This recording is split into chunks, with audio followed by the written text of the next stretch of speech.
The theory I will be discussing tonight for class is Krumboltz learning theory of career counseling.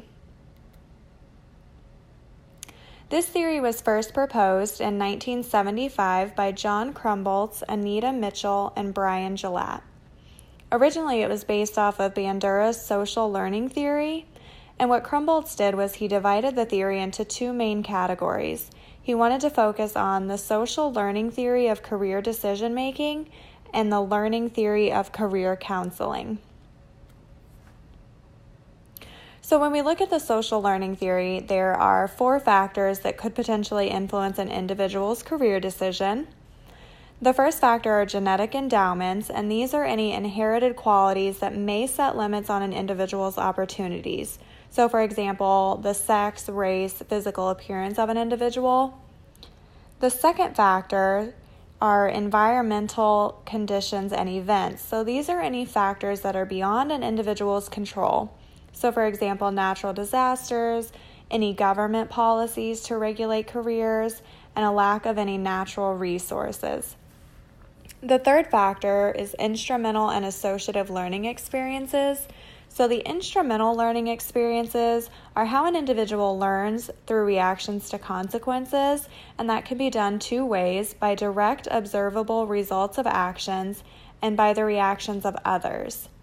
Associative learning experiences are any negative and positive reactions to pairs of neutral situations. The fourth and final factor are task approach skills. And these are a set of skills an individual has developed. So for example, problem-solving skills, work habits, and emotional responses.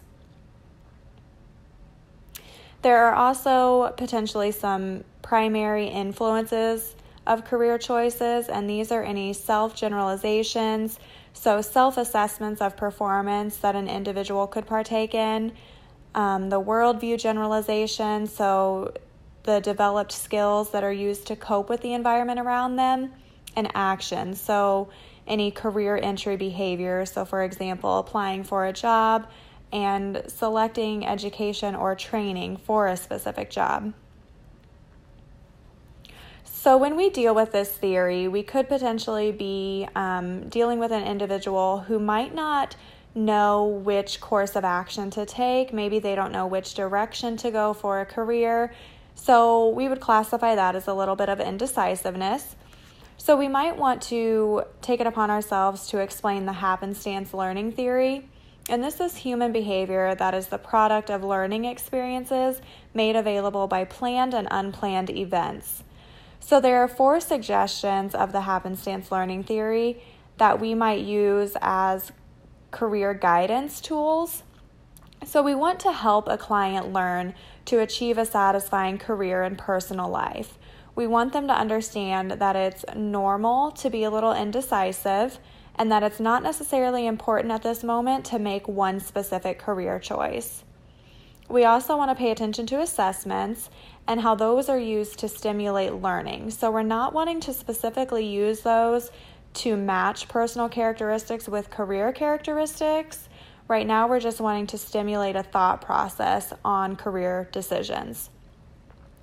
Clients also need to learn to engage in investigative actions, and we want to pay attention to their success. So their success is not assessed by what they tell us they are going to do and how they're going to do it. We're going to assess their success by what they're accomplishing outside of a counseling session.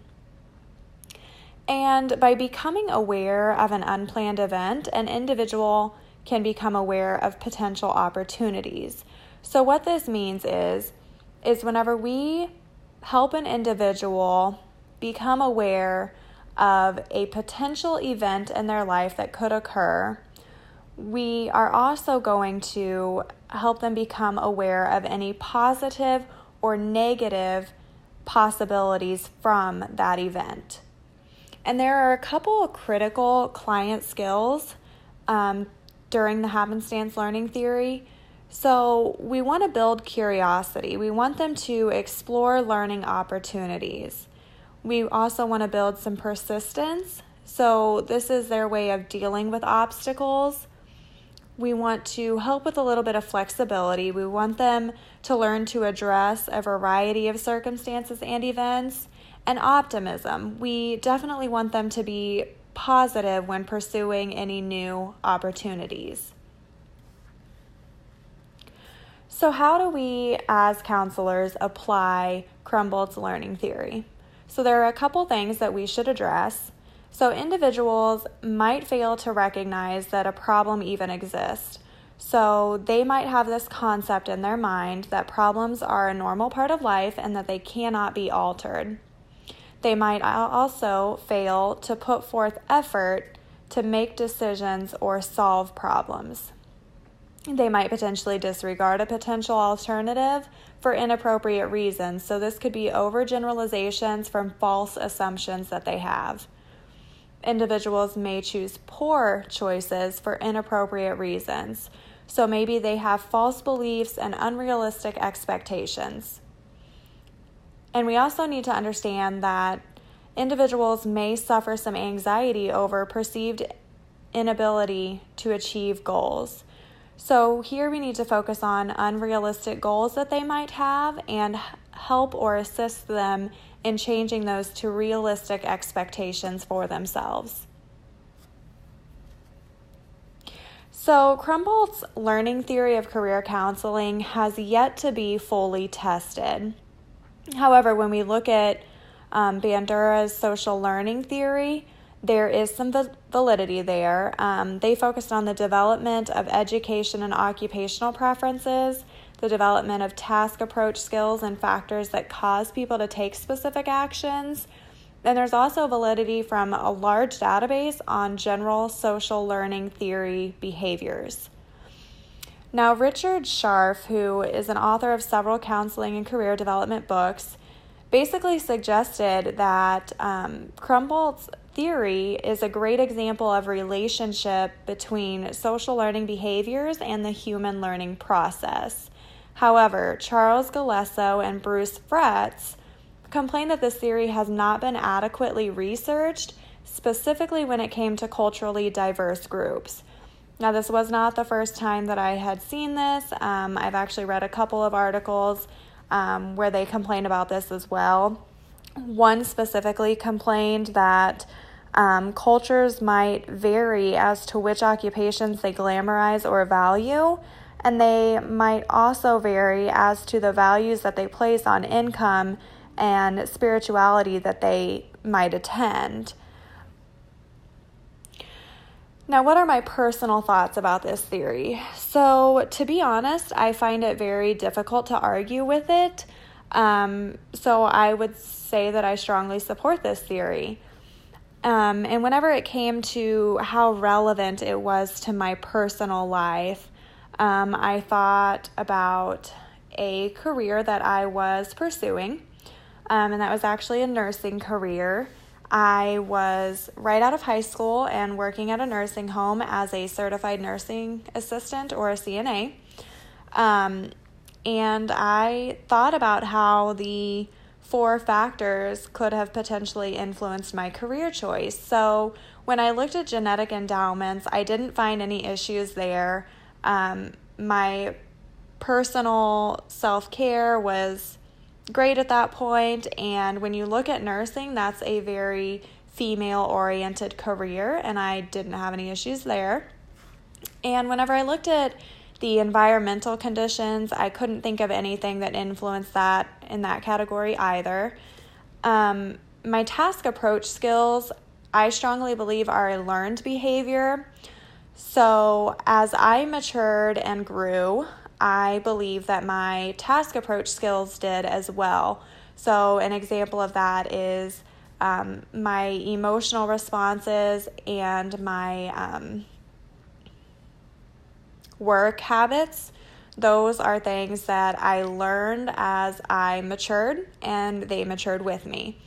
Now, whenever I looked at my instrumental and associative learning experiences, that is something that I believe strongly had an impact, and I'll kind of explain that. So, as I was working as a CNA, I noticed some poor care going on for an older or an elderly individual. And I was a little concerned on whether or not that could be considered neglect. So I did bring this up to my supervisors.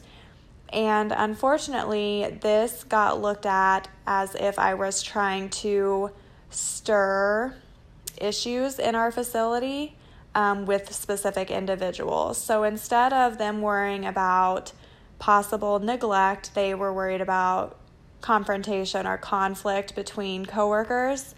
And I ended up getting disciplinary actions because of that. So at that point, I was young.